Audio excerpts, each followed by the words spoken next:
Bonjour à tous, merci d'être venus à ce talk. Je vais vous parler d'un side project, qui a un peu dégénéré. Et je vais vous parler d'un synthétiseur, le Korg MS-20. Avant, il faut que je vous parle de mon oncle Jean-Pierre. Donc la photo lui rend pas hommage, mais il est dans une cave. Et devant lui, il y a deux synthétiseurs. Et donc on est en mai 1980, quelque chose comme ça. Et avec mon père, donc son frère, ils avaient un groupe qui s'appelait Les Araignées Malades. Et ils ont fait quelques concerts dans les bals musettes du Nord-Pas-de-Calais et de la Somme. Je vous passe leur nom parce que c'est... bref. Surtout, ce qui est intéressant, c'est que là, dans le coffre de la Renault, là, il y a un truc. Il y a ce synthétiseur. Alors, il est un peu rouillé, il est un peu sale, il a passé beaucoup de temps dans la cave. Et je parle pas de moi. Mais du coup, je le laisse chez moi, j'ai grandi avec, j'ai fait un peu de musique avec. Et ce synthé, c'est le Korg MS-20, qui est sorti en 1978. C'est un clavier monophonique, ça veut dire que vous appuyez une seule fois sur une touche, vous ne pouvez pas faire d'accord, vous ne pouvez pas faire plusieurs touches en même temps. Et il a été extrêmement populaire. La preuve, ma famille, qui n'est pas extrêmement riche, a pu se l'offrir et faire de la musique avec. Il est très simple à utiliser, et surtout, ce qui est intéressant, c'est que visuellement, sur le panneau où vous avez tous les potentiomètres, ça vous explique comment l'utiliser. Moi, je fais du web et en CodePen, sur CodePen, un site où on partage des trucs, je vois des gens qui font des trucs et qui font du son avec l'API Web Audio. Et du coup, je me dis, ça colle, tiens, pourquoi pas faire un petit side projet de reproduire ce synthétiseur dans mon navigateur. Du coup, j'initie le projet en 2016 avec un README et c'est parti.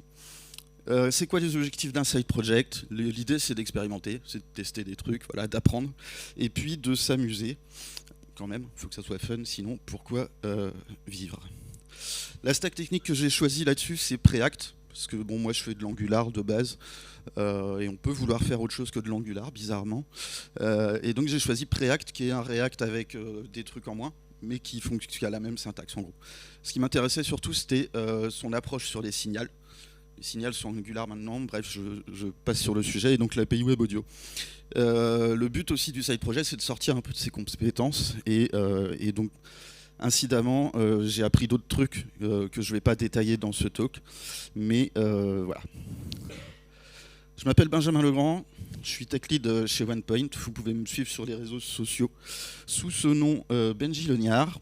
J'aime bien faire des claviers scindés, ergonomiques, et je fais de la musique aussi, c'est pour ça que c'est ce qui nous intéresse aujourd'hui.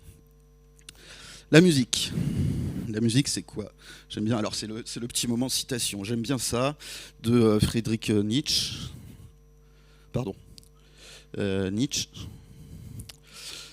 Bref, j'aime bien celle-là aussi qui dit que la musique, c'est le silence entre les notes. Ça fait réfléchir. En vrai, il avait piqué cette citation-là à Mozart, qui l'avait piqué à quelqu'un d'autre, sûrement. Physiquement, c'est quoi la musique? C'est une vibration dans l'air entre la source du son et vos tympans. J'aime bien mettre la source des gifs et quand même faire ça derrière un avion, bref. En électricité, c'est quoi? C'est un signal alternatif. Le courant passe dans un sens, dans un autre, et le Korg MS-20 utilise ça. C'est vraiment un signal électrique.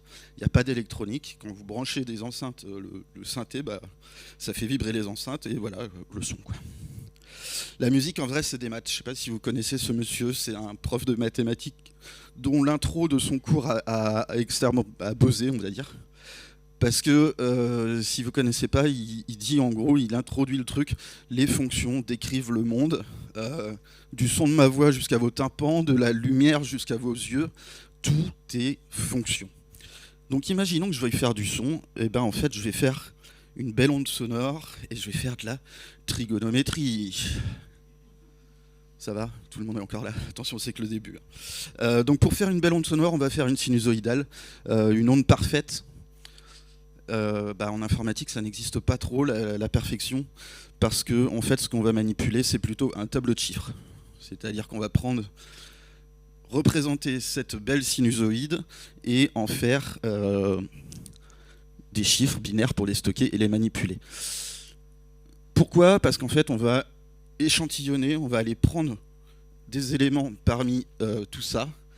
Et normalement, mon slide est interactif. Et donc, je peux dire, on va aller augmenter la période où on prend les choses. Et en fait, on va approximer notre super courbe sonore. Si je veux faire ça dans un navigateur, là j'ai un petit exemple, c'est pareil, ça va. Hop, ça vous pète le. Ça va pas trop fort. Mes slides sont en web, hein, c'est en JavaScript, HTML derrière. Et donc on peut utiliser ce qu'on a dans l'API des navigateurs, qui est l'API Web Audio. Et donc ça, c'est le code qu'il y a derrière le slide précédent. On crée un audio contexte, on crée un oscillateur. On lui dit, fais-moi une onde sinusoïdale de fréquence 440, le La 440, démarre et connecte. On va brancher des trucs. Bref, je peux aussi dire, ok, dans mon contexte audio, je vais créer un tableau.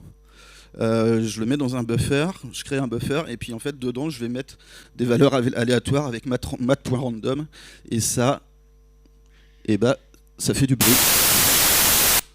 Voilà, super. Bref, donc l'API Web Audio, pourquoi ça colle entre le synthé et ce projet? Donc elle n'est pas nouvelle, hein, cette API, elle existe dans les navigateurs depuis 2011.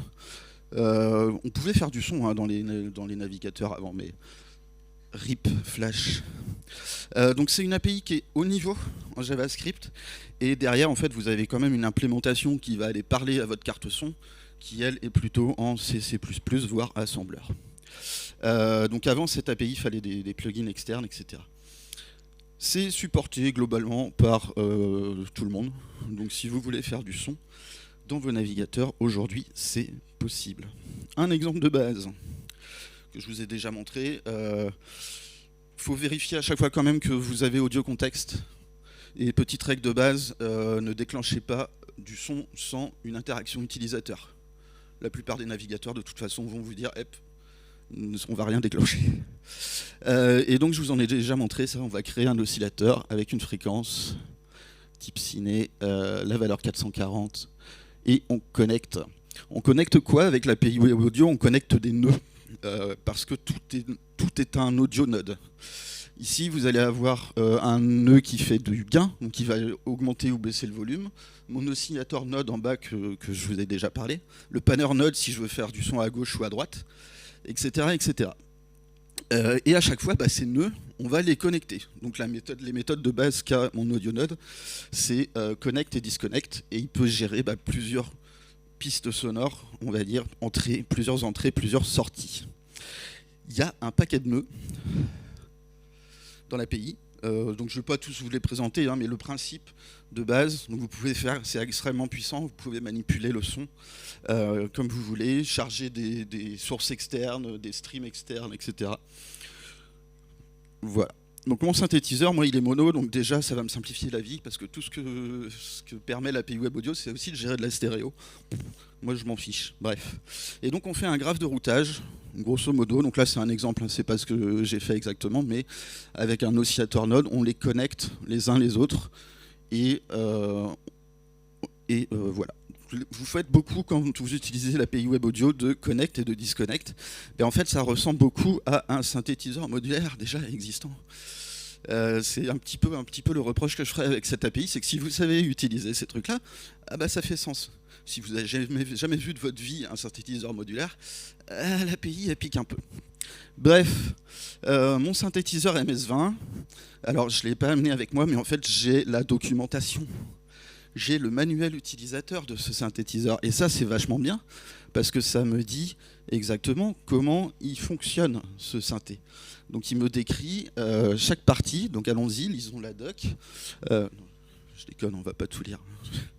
Mais ça me dit exactement, voilà, ce potentiomètre là que tu as en haut à gauche, il sert à changer la forme de ton onde, par exemple. Et donc il est extrêmement détaillé. Et c'est cool parce que ça m'a servi de spec. Notamment, on a ici le diagramme de flux de tous les composants électroniques. Et en fait, c'est un peu mon graphe audio que j'ai reconnecté, que j'ai essayé vaguement de reproduire. Dans le détail, vous avez aussi, avec le manuel, vous avez, donc là les ronds sont vides parce que vous avez ce truc-là est répété plusieurs fois, parce qu'il n'y avait pas de mémoire dans ces machins-là, donc en fait, fallait écrire vos presets pour enregistrer le son. En fait, vous preniez des notes, il n'y avait pas d'enregistrement de l'état de votre synthétiseur. Bref, il y a un paquet de trucs sur lesquels je vais revenir, notamment les formes d'ondes, et etc., etc. Donc j'y vais, je suis content, j'ai ma doc, j'ai ma spec, je fais du front, je vais essayer d'implémenter ça. Je commence par quoi? Je commence par découper les choses. Et ce qui est vachement bien encore une fois avec ce synthé, c'est qu'il vous dit à peu près visuellement, comment le son circule. Donc là vous ne voyez pas trop, mais du coup je choisis de mettre ça avec Grid, en CSS Grid, ça se fait plutôt bien. De redécouper, donc chaque composant à l'intérieur, ça va être un potentiomètre, ça va être un truc physiquement qu'on tourne pour lui changer de valeur, donc généralement c'est soit de 0 à 10, soit de -5 à +5. Et donc en bout de chaîne, je fais mes petits composants réutilisables. Je suppose qu'ils vont être réutilisables, naïf que j'étais. Et donc pareil, je découpe pour mon synthétiseur. Alors je les ai nommés un peu, c'est oscillateur 1. J'aime bien découper moi mes composants en mode layout, donc c'est vraiment présentation globale.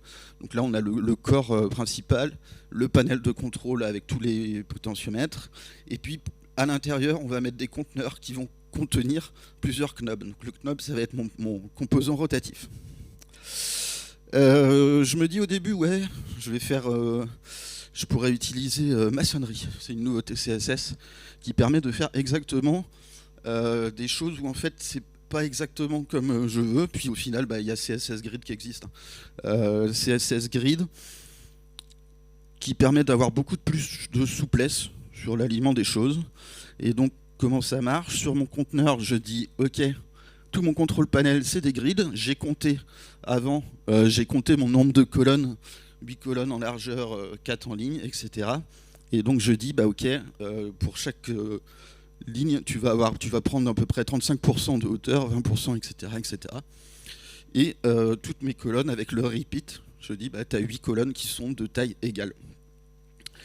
Et j'ai oublié la mise en... Bref, c'est ce que je viens de vous dire. Et donc sur mes éléments, après ce qui est bien, c'est que je peux nommer les choses. À l'intérieur, je dis ok, j'ai mon panneau d'oscillateur, je lui mets un nom de grid area. Et quand je veux ordonner et dire toi t'es où, en fait je dis juste grâce au nom que j'ai donné à mon élément, je les mets en tableau et puis visuellement là j'ai mis ok, mon oscillateur 1 il est là, il prend 3 rangées en verticale, l'oscillateur 2 pareil, etc.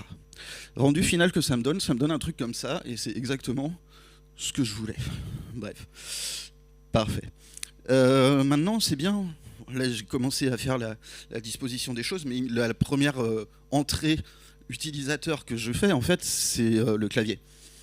Donc je parle de ce type de clavier, pour ceux qui ne connaissent pas les claviers, bref. Voilà, c'est elle qui va définir la note, la fréquence de mon son. Donc en entrée, oh non, le plugin a pété. Bref, vous savez lire du latex? Non, c'est pas du latex, je sais plus. En gros, c'est 1 sur T. Hein. C'est en Hertz, voilà, vous savez les choses qui arrivent. Donc, premier truc, c'est comment je trouve la fréquence d'une touche. Moi, je me dis, super, je vais aller voir, au Wikipédia. Il me donne, sur un clavier de 88 touches, la première, elle est à la fréquence 4186 Hz, etc., etc. Donc je pourrais faire une grosse map, mais bon, vu qu'on est développeur, on est un peu flemmard, on va essayer de trouver un autre moyen. Donc ce qui est rigolo, c'est que tout ça, c'est des maths. Donc sur un piano, quand vous avez le fameux La à 440 que je vous ai fait exécuter tout à l'heure, il y a un chiffre magique qui nous permet de passer d'une note à l'autre. Et ce chiffre, c'est... J'ai encore pété, tout mon latex est pété, quelle catastrophe. C'est un 12e à la puissance de 2, la racine 12e de 2, pardon. Ou 2 puissance 1 12e. Hein. La racine d'un chiffre, c'est la puissance inverse de l'autre. Et en fait, ce qui est bien, c'est qu'on peut passer d'un ton à un demi-ton en dessous en multipliant la fréquence. Ici, je fais ma fréquence divisée par 2 à la puissance 1 12e si je veux descendre d'un demi-ton, et pareil au-dessus. Et donc, je peux aussi faire ça sur des octaves. Donc je veux dire, bah, ok, en fait, vu que je veux 12 douzièmes, il suffit que je multiplie ma fréquence du La 440 par 2 et j'arrive à 880 Hz. Je le fais par 4, par 16, par 32. Enfin, je vous fais pas toute la... hein. Mais bref. Du coup, moi, je pars d'un octave de base. Je me dis, super, je vais prendre... parce que je veux les libeller des notes. Donc là, c'est la notation anglaise. On commence par C, c'est Do.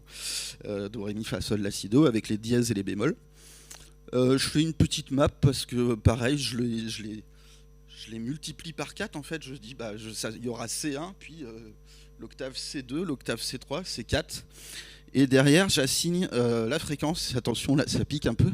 On retrouve notre fameux chiffre magique en haut, qui est 12 à 2 à la puissance 1 douzième, pardon.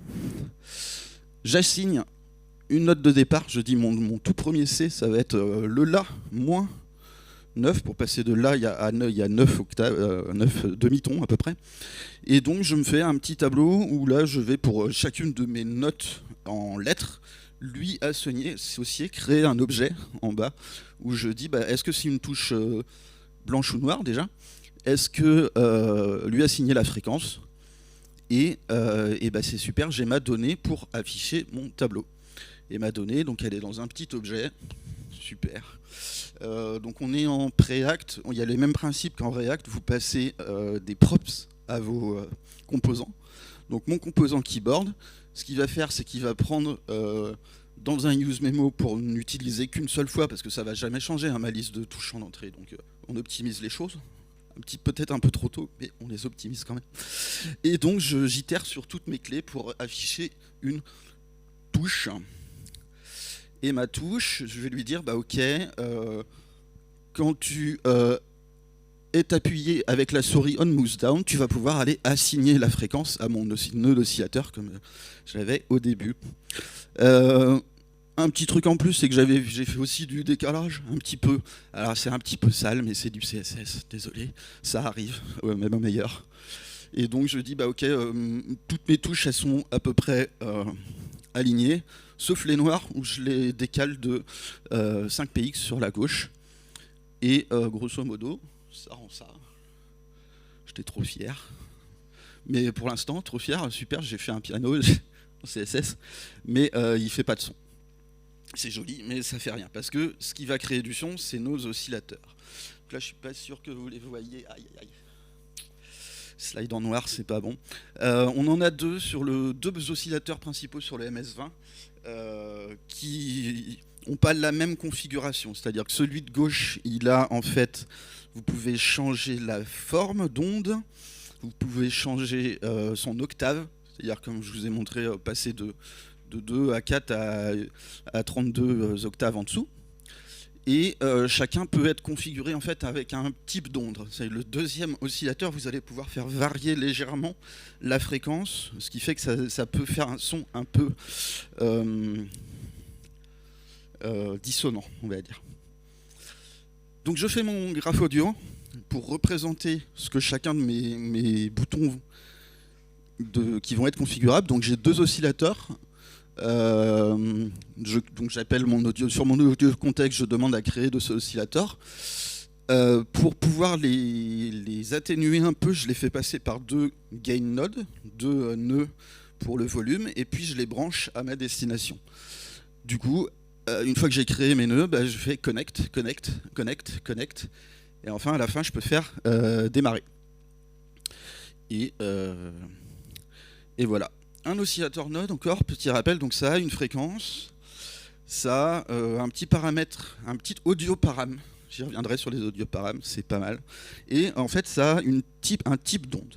Donc vous pouvez lui dire direct, tu as un sinus, tu as un triangle, tu as une onde en dents de scie, etc., etc.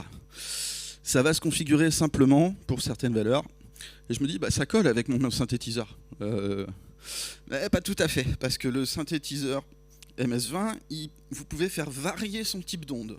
Donc c'est pas fixé. Vous pouviez passer, en bougeant le potentiomètre, donc contrôle de la forme d'onde, de 0 à 10. Ce qui fait que si vous étiez sur 0, vous aviez une sortie en triangle. Si vous êtes pile au milieu, vous avez vraiment des dents de scie égales. Et dans l'autre sens, Sur 10, vous aviez un triangle comme ça. En haut, c'est quand on a sélectionné le type d'onde triangulaire, et au milieu, c'est quand vous aviez un type d'onde rectangulaire. Il n'y a pas de type d'onde rectangulaire dans l'API Web Audio. Donc il faut fournir un truc à cette méthode, create periodic wave, et donc il nous dit c'est un tableau de réel pour les cosinus et un tableau de terme B pour les sinus. J'y bite rien, je fais ok, en fait c'est des maths. C'est des maths, c'est une transformation de Fourier. Transformation de Fourier, c'est plus vous réexécutez votre formule mathématique, plus vous allez avoir d'addition des ondes, et en fait on va passer, en additionnant plusieurs ondes sinusoïdales, à une approximation d'un truc carré, à peu près. J'ai encore mon latex qui est foireux, mais du coup il y avait une super formule mathématique de la transformation de Fourier, imbitable. Quand je l'ai vu, moi, comme tout être humain normalement constitué, je me suis allongé sur le sol, roulé en boule, et puis j'ai pleuré un peu. Je fais j'arrête le projet, j'arrête le dev, j'en ai marre. Hein, merci Joseph. Bref. Puis je me suis rappelé de ce tweet qui est un peu banger de Freya Olmer, qui fait surtout des trucs dans le jeu vidéo, et qui avait toute une série sur les courbes de Bézier, que je vous recommande si vous faites du front très bien, et qui dit en fait, tu sais les gros symboles mathématiques là, c'est juste des boucles forts. Ah mais ouais, ok. Donc je galère pas mal pour ressortir ce truc là. C'est pas très simple, mais ça me permet en gros de dire ok, je définis mon nombre d'harmoniques, je définis à partir de la largeur de pulse, ça refait mon potentiomètre de 0 à 10 là, et puis effectivement je calcule mon cycle, j'assigne, je crée des tableaux pour réel et pour image, et en fait je fais une belle boucle for où je vais calculer ma transformation de Fourier. Et derrière, je peux la passer à mon audio contexte pour dire voilà une onde rectangulaire. Bon, j'ai l'air de faire le malin comme ça à vous présenter ça, mais j'en ai un peu chié à trouver le bon truc. Et en fait, il y a moyen de faire mieux, mais bref. Passons à un autre problème. Mes deux oscillateurs, on peut contrôler non seulement leur fréquence. Vous voyez pas grand chose, mais en bas, en fait, vous avez l'échelle, les potentiomètres, ils vont de 32, 16, 8, 4, et en fait, ça vous fait transformer, baisser d'un octave, ou de 2, ou de 4, ou de 8, etc. Niveau du code, je suis content, mais je vais pas retrouver ma souris, c'est que j'ai mis deux features en place, et c'est déjà le bazar. Donc le problème, c'est que mon composant de clavier, qui a la touche au début, c'est lui qui contrôle l'oscillateur, qui a une référence directe au truc. Je fais hop, hop, hop, j'ai déjà vu ça, c'est bon, je fais du dev front, piège de débutant, je suis tombé dedans. Mes composants, ils s'occupent de leur gestion d'état, qui devrait pas, en fait. Elle est interne, et je voudrais la sortir. J'ai complètement perdu mon...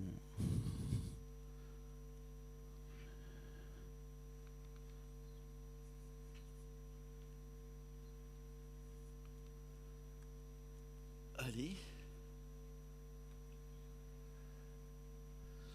Excusez-moi. Les aléas du direct.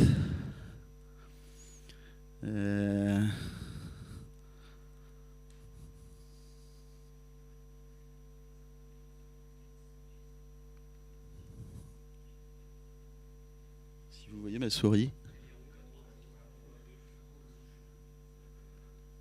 On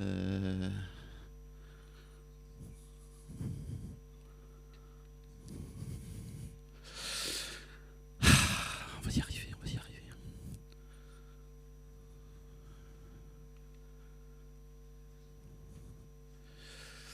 C'est pas simple hein, cette histoire. Désolé.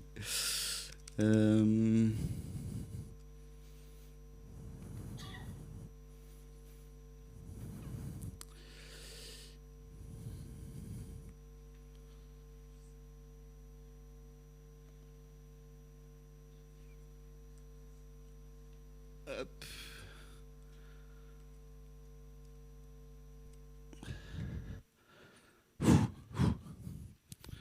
Ok, on en était où? On en était au potentiomètre. Donc je vous ai parlé, oui, de mes oscillateurs, de ma gestion d'état à peu près.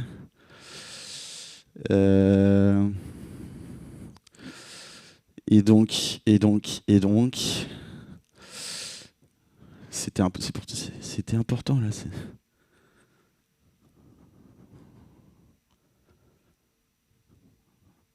Ok, ma gestion d'état basée sur les signaux. Un exemple de base sur les signaux, vous créez une méthode. La première méthode en haut, ça crée un signal qui contient la valeur 0. Vous avez 3 grandes méthodes principales. Computed, qui va dire en fait chaque fois que ma valeur de compteur va changer, je vais être rappelé à l'intérieur de ça et je vais avoir pair ou impair en sortie. Donc odd or even, c'est un signal qui a une chaîne de caractères à l'intérieur qui est soit odd, soit even. Et il y a aussi des effets. Moi, les effets, ça va m'intéresser particulièrement parce qu'en fait, dans mon signal, je vais mettre la valeur de mes potentiomètres, et donc de 0 à 10 par exemple. Et dans mes effets, je vais aller changer les valeurs des audionodes pour dire, ok, synchroniser en fait grâce à un effet. Un effet, c'est ça. Ça synchronise une API que vous ne contrôlez pas avec le modèle de données des signaux de React. Adapté à mon problème, ça veut dire quoi? Ça veut dire que je fais, ok, j'ai ma fréquence actuelle de mon piano. Je dis, je lui mets 440.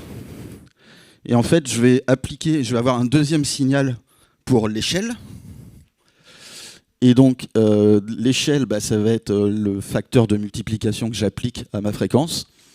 Et derrière, je dis, ok, voilà un signal dérivé de ma fréquence et de mon échelle pour avoir la fréquence que je vais appliquer derrière à mon oscillateur node. Et ça, c'est un peu magique et ça vous évite de faire de la gestion d'état dans vos composants. Tous ces signaux-là, ils sont en dehors de mes composants, donc je peux rendre le truc à peu près dynamique, c'est super, et testable surtout, parce qu'en fait, je peux tester la sortie de mes signaux, je peux tester en sortie la valeur de mon audiographe, plutôt que d'attendre le son. Donc toujours penser à son découpage, sa gestion d'état, c'est super important. Du coup, je me retrouve avec une architecture un petit peu, alors côté front, hein, bien sûr, avec dans UI tous mes composants. Mon répertoire UI, j'ai tous mes composants layout présentationnels. Un gros module gestion d'état, où je mets la valeur de mes potards dans des signaux.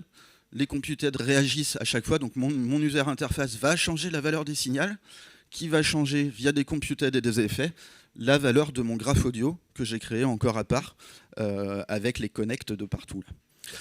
Bref, maintenant qu'on a pris un peu de la hauteur sur ces trucs-là, revenons sur les composants en bout de chaîne, les potentiomètres notamment, les knobs, que j'ai appelé mon composant knob. C'est un truc rond, et comme beaucoup des trucs ronds et circulaires, on va revenir. Donc pareil, c'est encore un peu foncé, mais en gros, vous avez des inscriptions qui vont de 0 à 10 et qui commence à un angle de 45 degrés dans l'autre sens, bref, et qui fait le tour. Et là, encore une galère, parce que il faut que je fasse des maths, de la trigonométrie, encore, comme souvent, hein, voilà, avec le front. Et donc, je pars pour dessiner l'échelle, donc ça, plutôt simple, en fait. Pareil, je fais une commande pour... une formule pour avoir la position d'un point à partir d'un centre, et puis je tourne, j'applique un angle. Ça, j'ai pas mis la formule dans le détail, mais ça se fait assez bien. Et puis je me trouve à réfléchir à mes interactions et à me dire, ok, le potentiomètre c'est bien, mais dans quel sens je le fais faire changer de valeur? Donc il faut que je lui fasse quand je clique. Est-ce que quand je clique, il faut que je lui fasse vraiment faire un tour complet pour arriver à 10? Ou alors je clique et puis je m'éloigne sur la gauche, ça fait en négatif, et je clique, je m'éloigne sur la droite, ça va en positif. Alors il y a plein de logiciels de MAO, de musique assistée par ordinateur, qui ont fait ça. Moi je sais pas. Donc j'ai tourné autour du pot un petit peu. Donc je me suis posé la question, hein, vraiment, est-ce qu'il ne faut pas que je calcule un angle? J'ai eu d'autres problèmes parce qu'en fait quand on clique sur la zone et que si vous faites des événements mouse down, mouse up et mouse mouth, à un moment votre truc il va sortir, donc vous allez perdre la chose. Ça a l'air simple comme ça, mais il y a voilà, plein d'événements à gérer, mouse down, mouse move, mouse up change, et conflit avec les trucs autour. Ça je vous donne la solution. En fait il faut un élément fantôme. Et en gros, vous mettez un cercle qui est visuellement, c'est lui qui va prendre vos événements. Et en fait, plus le curseur de la souris il s'éloigne, plus votre cercle il va augmenter en taille. Ce qui fait que vous ne déclencherez jamais de mouse down sur un autre composant.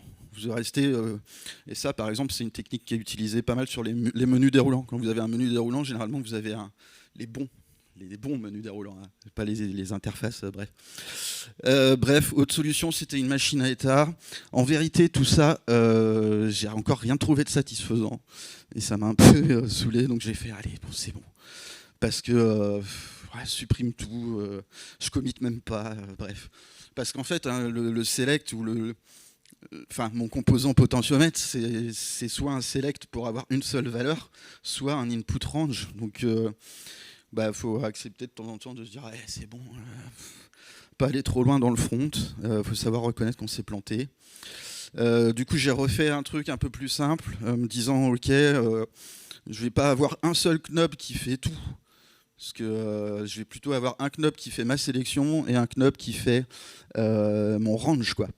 Et en fait derrière c'est backé, c'est du HTML, quoi, donc c'est backé par un élément de formulaire si je le fais bien, plutôt que de partir avec des calculs dans tous les sens, et puis en fait il faut que je les synchronise derrière. Donc faisons simple, je suis resté encore aujourd'hui sur mes potentiomètres, c'est des inputs de type range, ça marche bien.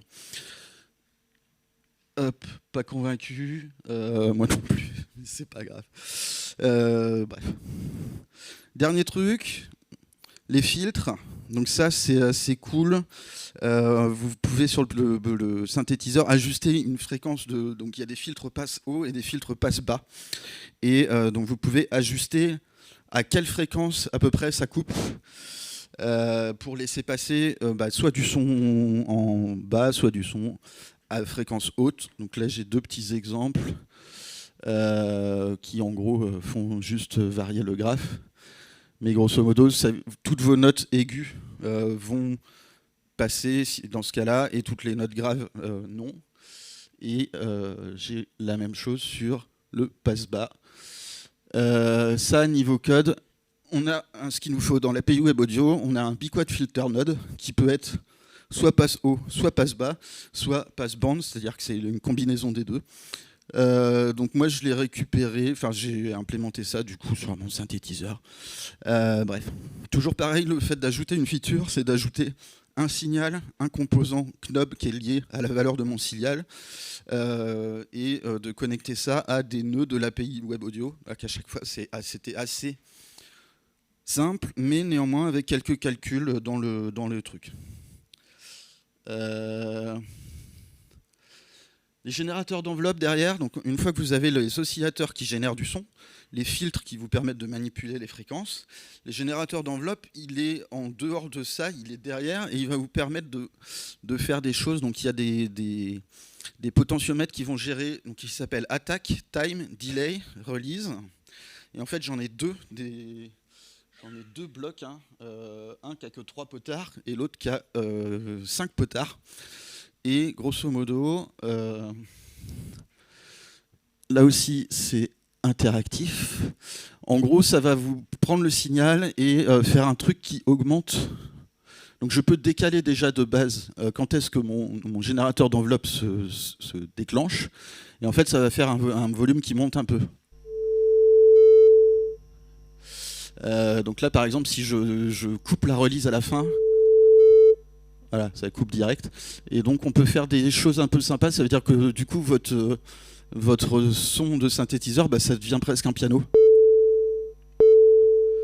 En faisant varier ces potentiomètres là. Donc ça c'était le premier. Et il y en a un deuxième qui est un peu plus configurable, où en fait là vous allez pouvoir gérer un moment de descente de votre son, notamment en gérant un niveau de sustain. Donc ça va faire un espèce de petit écho. Il Et donc ça, pareil, hein, c'est comme ça qu'il est présenté dans le manuel du synthétiseur. Et pour reproduire ça avec notre API Web Audio, on a une notion de temps dans l'API. Donc vous pouvez dire, ok, j'ai mon paramètre audio. Je vais te dire, tu vas aller à telle valeur. Tu vas commencer à 0,5 par exemple, en lui passant le current time, donc le jour de la date de maintenant. Et avec la méthode linear ramp to value, du coup, je vais passer petit à petit de ma valeur actuelle à la valeur que je veux dans le temps d'attaque. Et du coup, ça, on se retrouve avec un super effet qui va prendre mon état, est-ce que je suis en train de jouer, prendre toutes les autres valeurs d'état, c'est des signaux à chaque fois, attack time, delay time, etc. Et je vais pouvoir affecter ça à mon API Web Audio. Bref, je ne rentre pas dans le détail, de toute façon je vais plus avoir le temps. Et donc le nouveau problème, c'est qu'on ajoute une notion de temps dans cette API. Et il a fallu que je refacto également tout mon clavier à la base. Il fallait lui dire, ok, en fait tu vas pas démarrer un oscillateur, tu vas aller déclencher un signal qui lui va déclencher des trucs qui se gèrent avec le temps. Bref, je pourrais arrêter le talk là parce qu'en fait, j'ai pas fini le projet. Mais bref, suivez-moi sur Twitch, j'essaye de le finir. Promis, je me remets à streamer. Des trucs que j'ai bien fait quand même, niveau accessibilité, pas de composants qui font des divs partout. Mes knobs là, mes inputs, etc. Derrière, c'est du HTML qui est valide. Donc du coup, si je désactive mon CSS, typiquement mon synthétiseur, il ressemble à ça. Mais vous avez mon clavier en bas avec des boutons. Vous avez mes input range, mes select, etc. Donc ça, c'est super. Un des trucs qui m'a forcé à faire ça, c'est que dès le début, j'ai mis en place des tests unitaires où en fait, je chargeais l'application. Je lançais avec Axcore une détection de toute mon application rendue, est-ce qu'elle est valide, et dès qu'il y avait une violation d'accessibilité, test unitaire qui passe pas. Ça, je le fais sur tous mes projets maintenant. Désolé. Le casse-couille, quoi. Bref, j'ai toujours pas fini ce projet. Il me reste la modulation de fréquence à faire. Il y a encore des potentiomètres qui me manquent. Et j'ai un boss final qui arrive. C'est le patch panel. Le patch panel, c'est un truc où en fait tous les éléments du graphe audio que vous aviez, que je vous ai présenté avant, vous pouvez brancher des câbles pour aller rediriger une sortie de l'un pour aller vers une autre sortie, une autre entrée. Donc en fait, toute ma conception avec des graphes audio, il va falloir que je rajoute des paramètres. Et puis comment on représente ça dans une interface web, je laisse ça à votre imagination. Je m'étais dit, je vais reproduire des câbles, donc des câbles qui pendouillent, un moteur physique. On peut partir dans bref. J'en arrive à la fin et évidemment ça va me demander de refacto tout mon code actuel pour faire ça. Bref. Démo finale, si ça marche. Aujourd'hui, mon synthétiseur, il est pas très avancé. J'ai quand même fait des trucs dont je vous ai pas parlé, notamment de la visualisation, mais il doit marcher.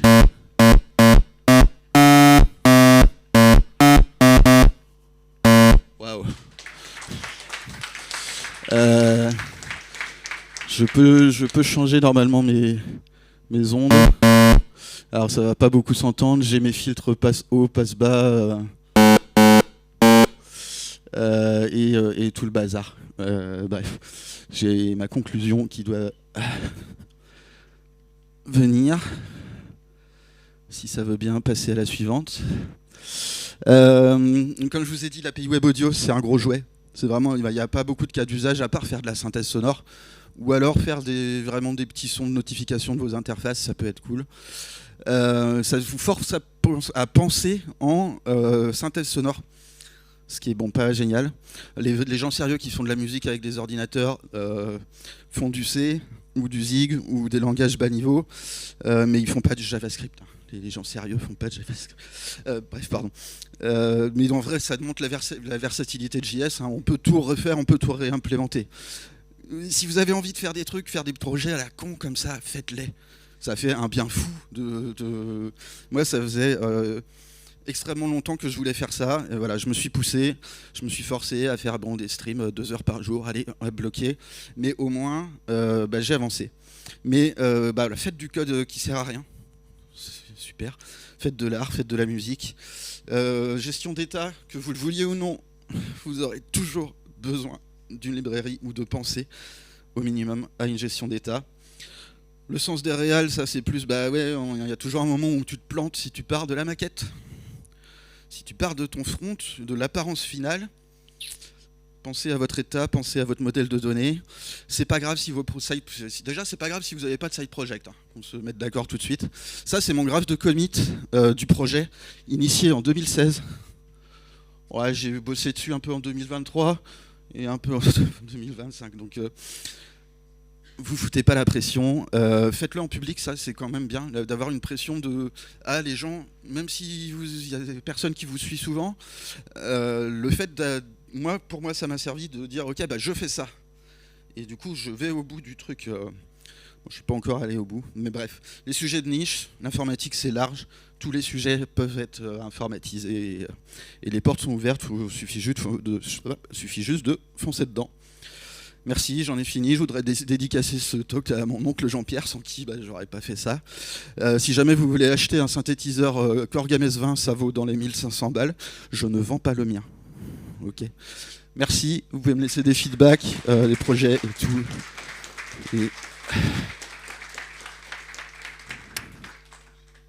Et merci beaucoup. Je vais laisser la place aux suivantes, j'ai déplacé mon temps. Mais si vous avez des questions, je les prends dehors avec plaisir.